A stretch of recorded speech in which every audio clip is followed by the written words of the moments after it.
আসছি এসে দেখছি যে কলে বিষ দেওয়া। এখন আমরা যেন ওই জলটা খাইতাম তাহলে তো আমরা মারা যেতাম। এখন যারা এই কলে বিষটা দিছে তাদের আমরা বিচার চাই। পূর্ব মোহনকাঠি সরকারি প্রাথমিক বিদ্যালয়ের ভারপ্রাপ্ত প্রধান শিক্ষক। তো গতকালকে আমাদের প্রাথমিক বৃত্তি পরীক্ষা শুরু হয়। আমি বৃত্তি পরীক্ষার্থীদের নিয়ে উপজেলায় যাচ্ছি, সেই পথে বসে আমাদের স্কুলের ম্যাডাম বলছে যে ম্যাডাম স্কুলে টিউবওয়েলে পয়জন দেওয়া হয়েছে।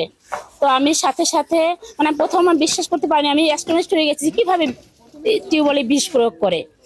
শেষে আমি একটু শান্ত হয়ে, আমার স্যারেরা ওখানে বলছে যে আপনি শান্ত হন, কথাটা শুনেন ভালো মতো।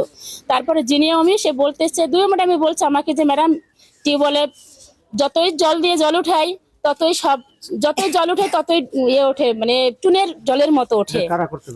এটা আমি জানি না কারা করছে, তবে আমাদের পিছনে একটা ঘুরঘুর করতেছে একটা পার্টি, তারা করছে কিনা আমি বলতে পারবো না, তবে যে কেউ তো করছে বিষয়টা। এরকম আমাদের পিছনে এরকম হয়রানি করতেছে আমাদেরকে যে আমরা সুষ্ঠুভাবে বিদ্যালয়ের কার্যক্রম পরিচালনা করতে পারতেছি না।